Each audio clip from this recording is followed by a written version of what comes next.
Hello good morning guys. आज हम आगे पढ़ेंगे आषाढ़ का एक दिन भाग का पार्ट तीसरा। अंबिका।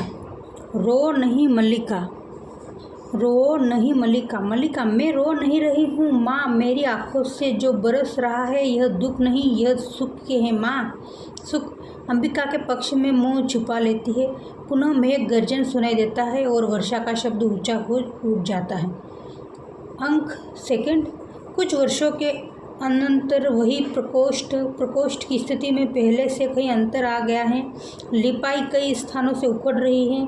गेरू से बने स्वास्तिक, शंख और कमल अब बुझे बुझे से हैं। चूल्हे के पास पहले से बहुत कम बर्तन हैं।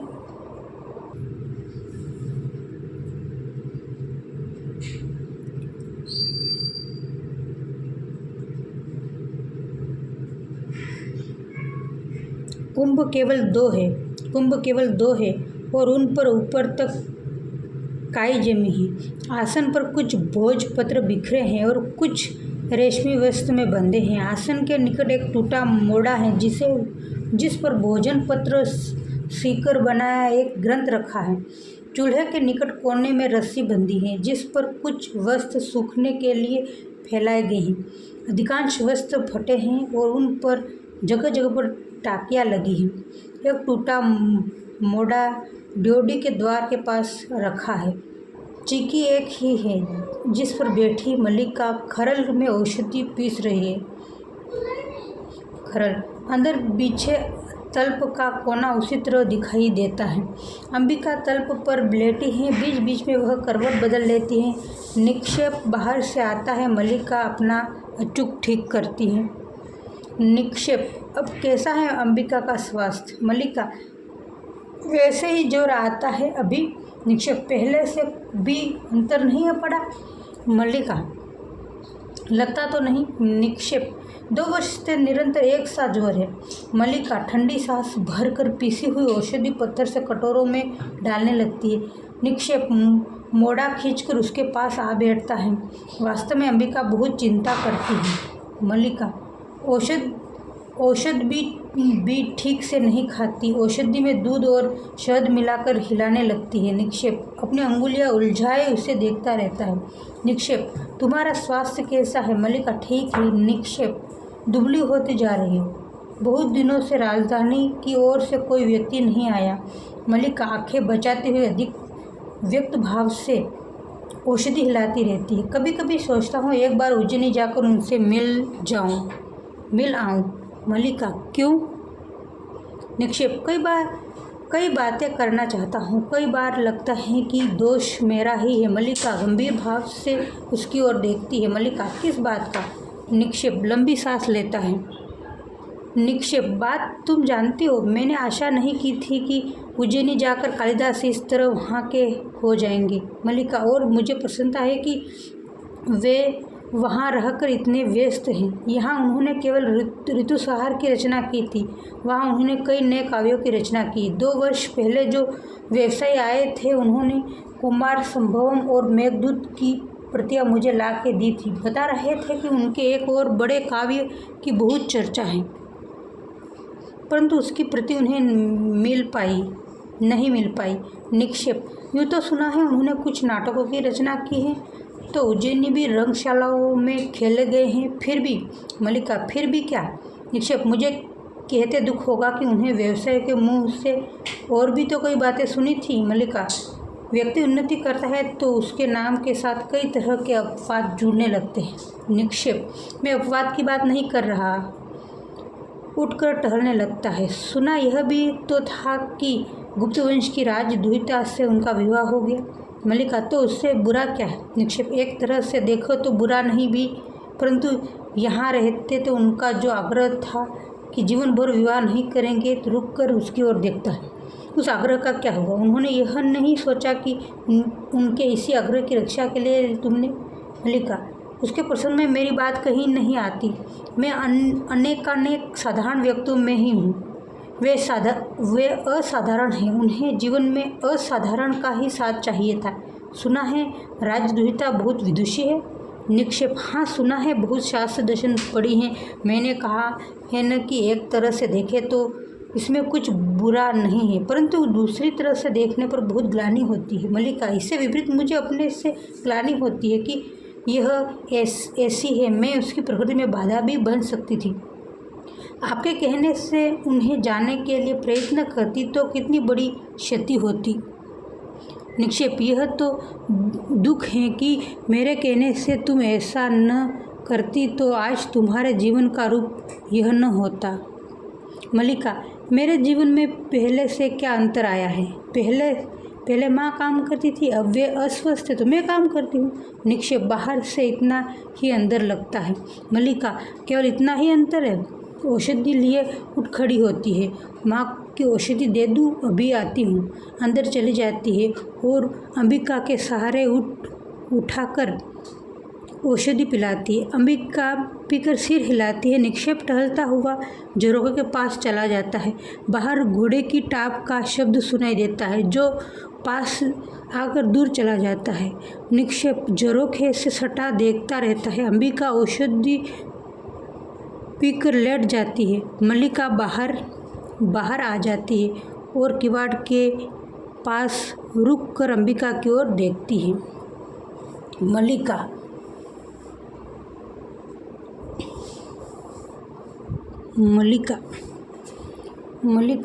माँ ठंड लगती हो तो किवाड़ बंद कर दूँ? अंबिका सिर हिलाती है। मल्लिका किवाड़ बंद कर देती है। निक्षेप झरोके के पास से हट आता है। निक्षेप, लगता है आज फिर कुछ लोग बाहर से आए हैं। अंबिका, कौन लोग? निक्षेप, संभवतः राज के कर्मचारी हैं। 2 वैसी ही आकृतियाँ मैंने देखी है जैसी तब देखी थी। अब जब आचार्य कालिदास को लेने आए थे तो मल्लिका थोड़ा सिहर जाती है। मल्लिका, वैसी आकृतियाँ? अपने भाव को दबाकर हंसने का प्रयत्न करती है। जानते हैं माँ इस संबंध में क्या कहती है कि जब ये आकृतियाँ दिखाई देती है तो कोई न कोई अनिष्ट होता है, कभी युद्ध कभी महामारी, परंतु पिछली बार तो ऐसा कुछ नहीं हुआ। निक्षेप, नहीं हुआ? मल्लिका आंखें बचाती हुई गीले वस्तुओं को देखने में व्यस्त हो जाती है। मल्लिका, क्या हुआ? और जो हुआ वह तो अच्छा ही था। 2-1 वस्तुओं को उतारकर फिर रस्सी पर फैला देती है। हवा के आजकल इतनी नमी रहती है कि वस्त्र घंटों नहीं सूखते। फिर टापों का शब्द सुनाई देता है। निक्षेप फिर झरोके से पास चला जाता है। सहसा उसके मुंह में आश्चर्य की ध्वनि निकल पड़ती है। निक्षेप, हैं नहीं, परंतु नहीं कैसे? टापों का शब्द दूर चला जाता है। निक्षेप उत्तेजित सा झरोके के पास से हट कर आता है। मल्लिका, सहसा उत्तेजित क्यों हो उठे आर्य? निक्षेप, मैंने अभी एक और आकृति को घोड़े पर जाते देखा है।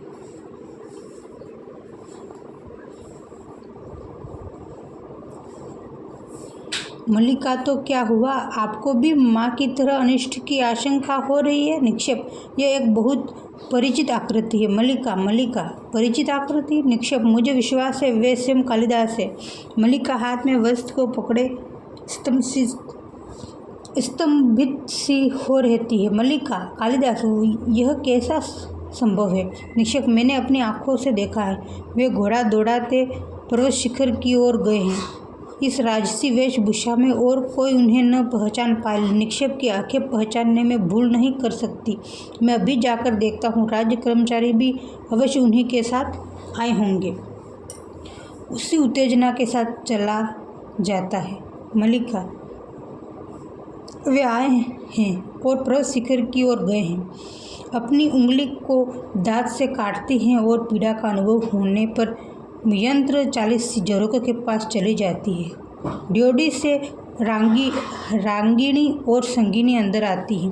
मल्लिका आश्चर्य से उनकी ओर देखती है और रांगिणी और संगिनी को आगे करती है। रंगिणी, इससे पूछ हम अंदर आ सकते हैं? संगिनी उसे आगे करके स्वयं पीछे हट जाती है। संगिनी, तू पूछ। मल्लिका उनके पास आ जाती है। रंगिणी, अच्छा मैं पूछती हूँ, सुनो, यह तुम्हारा घर है? मल्लिका, हाँ, आइए, आप मेरे यहाँ आए हैं। रंगिणी, संगिनी अंदर आ जाती है और खोजती दृष्टि से इधर उधर देखती है। रंगिणी, हम विशेष रूप से किसी के यहाँ नहीं आई, समझ लो कि यूं ही आई हैं और ग्राम प्रदेश में घूमती हुई। संगिनी, हम यहाँ के घर देखना चाहती है। रंगिनी, यहाँ के जीवन का अध्ययन करना चाहती है। संगिनी, और पहले परिचय दे दूँ, यह संगिनी रंगिनी, यह है रंगिनी। उज्जैनी के नाटक केंद्र में नृत्य का अभ्यास करती है और नाटक लिखने में भी इसकी रुचि है। रंगिनी, और यह है संगिनी, उस केंद्र में मृदंग और वीणा वादन सिखाती है। बहुत सुंदर प्रणय गीत लिखती है।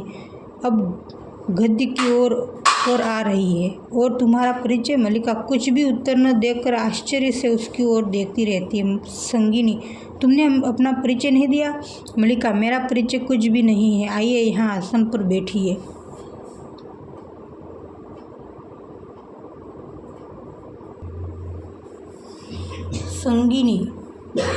संगिनी, हम बैठने के लिए नहीं, अध्ययन करने के लिए आए हैं।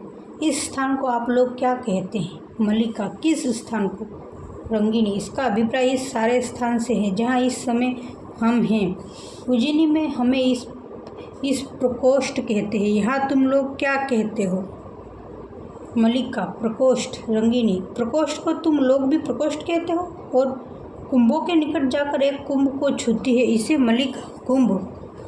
रंगिनी, कुंभ, प्रकोष्ठ को प्रकोष्ठ और कुंभ को कुंभ। निराशा से कंधे हिलाती है। संगिनी, देखो यहाँ के कुछ स्थानीय शब्द नहीं है। मल्लिका हतप्रस्य उसकी ओर देखती रहती है। मल्लिका, स्थानीय शब्द? संगिनी, हाँ, आंचलिक शब्द, जैसे पतंजलि ने लिखा है न कि यदा को कुछ लोग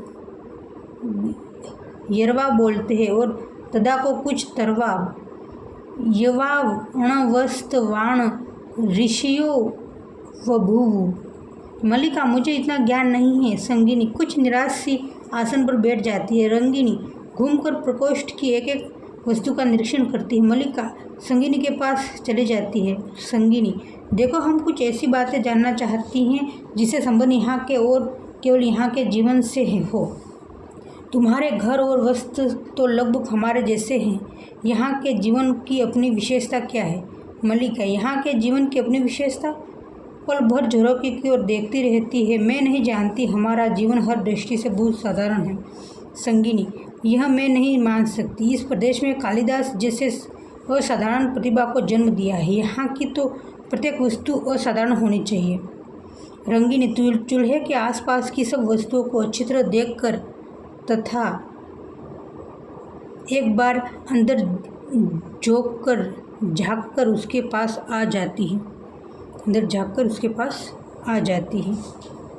रंगिनी, देखो, मैं तुम्हें समझाती हूँ। बात यह है कि राजकीय नियोजन से हम दोनों कवि कालिदास के जीवन की पृष्ठभूमि का अध्ययन कर रही है। तुम समझ सकती हो कि यह कितना बड़ा और महत्वपूर्ण कार्य है, परंतु यहाँ घूमकर हम तो लगभग निराश हो चुकी है। यहाँ कुछ सामग्री है ही नहीं। संगिनी, अच्छा, यहाँ की कुछ वनस्पतियाँ के नाम बताए। मल्लिका, कैसी वनस्पति? संगिनी, कैसी वनस्पति? सोचने लगती है। जैसे कालिदास ने कुमार संभव में लिखा है कि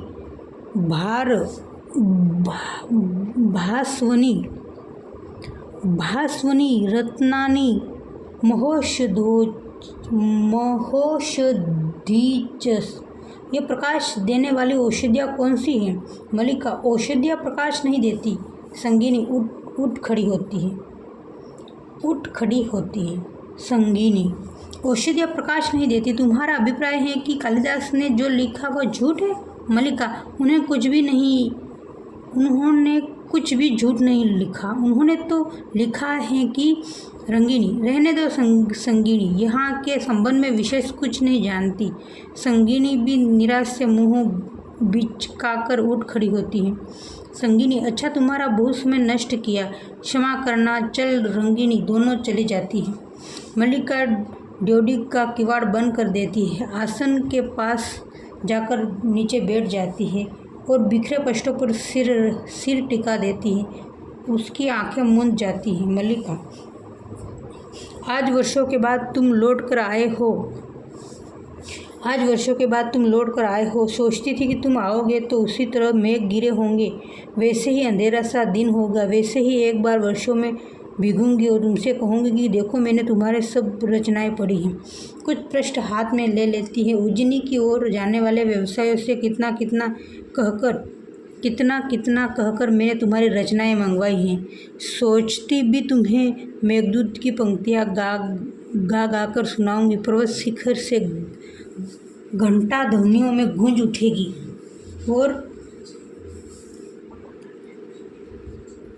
और अपनी यह भेंट तुम्हारे हाथों में रख दूंगी। मोढ़े पर रखा ग्रंथ उठा लेती है। कहूँगी कि देखो ये तुम्हारी नई रचना के लिए है। ये कोरे पृष्ठ मैंने अपने हाथों से बनाकर सिए हैं। इन पर तुम जब जो भी लिखोगे उससे मुझे अनुभव होगा कि मैं भी कहीं हूँ, मेरा भी कुछ है। निश्वास छोड़कर ग्रंथ रख देती है। परंतु आज तुम आए हो तो सारा वातावरण ही और है और नहीं सोच पा रही हूँ कि तुम भी वही हो या कोई किवाड़ खटखटाता है। वह अपने को झटक कर उठ खड़ी होती है और जाकर किवाड़ खोल देती है। ड्योढ़ी में अनुस्वार और अनुनासिक साथ साथ खड़े दिखाई देते हैं। मल्लिका उन्हें देखकर असमझ में पड़ जाती है। अनुस्वार, मुझे विश्वास है मैं इस समय देवी मल्लिका के सामने खड़ा हूँ। मल्लिका कहिए। अनुस्वार, देव मातृगुप्त के अनुचरों का अभिवादन स्वीकार कीजिए। दोनों झुककर अभिवादन करते हैं। मल्लिका भौचक्की सी उन्हें देखती रहती। मल्लिका, देव मातृगुप्त कौन है? अनुस्वार, ऋतुस्वार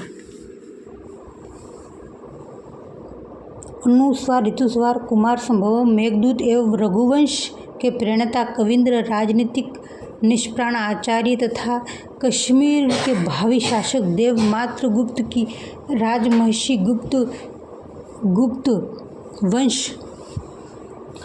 वंश दुहिता परम विदुषी देवी प्रिय गुलमंजरी आपके साक्षात्कार के लिए उत्सुक है और शीघ्र ही यहाँ आना चाहती है। हम उनके अनुचर आपको इसकी पूर्व सूचना देने के लिए उपस्थित हैं। मल्लिका, ऋतुसंहार और मेघदूत आदि के प्रणेता तो कालिदास है और आप कह रहे हैं कि अनुस्वार, वे गुप्त राज्य की ओर से कश्मीर को शासन संभालने जा रहे हैं। मातृगुप्त उन्हीं का नाम है, मतलब कालिदास का मातृगुप्त नाम है।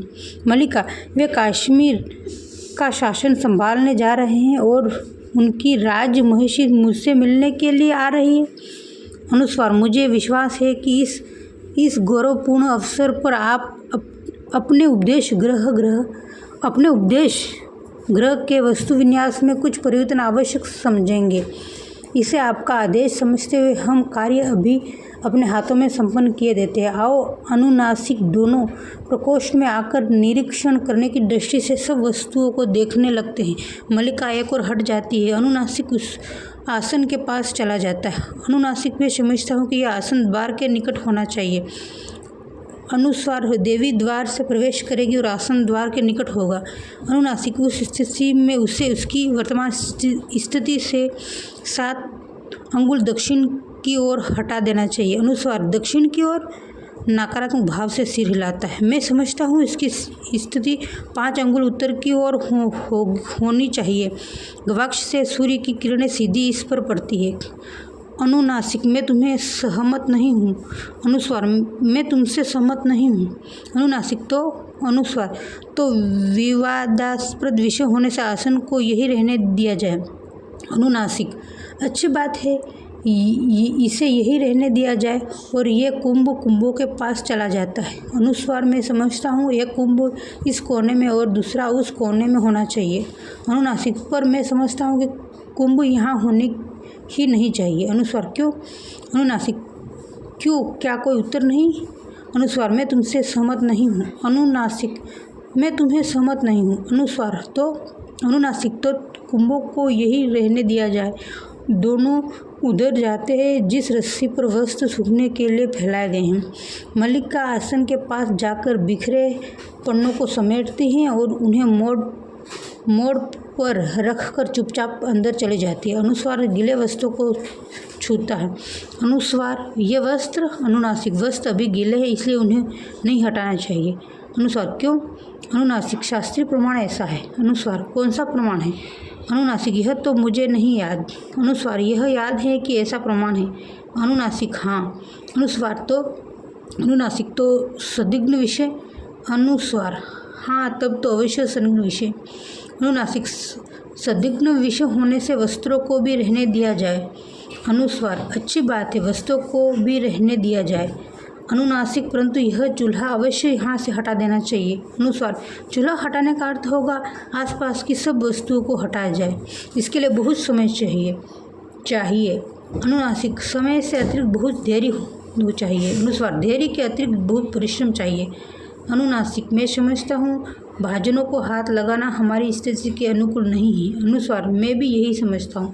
अनुनासिक तो इस बात से हमें दोनों को सहमत हैं चूल्हे को न हटाया जाए।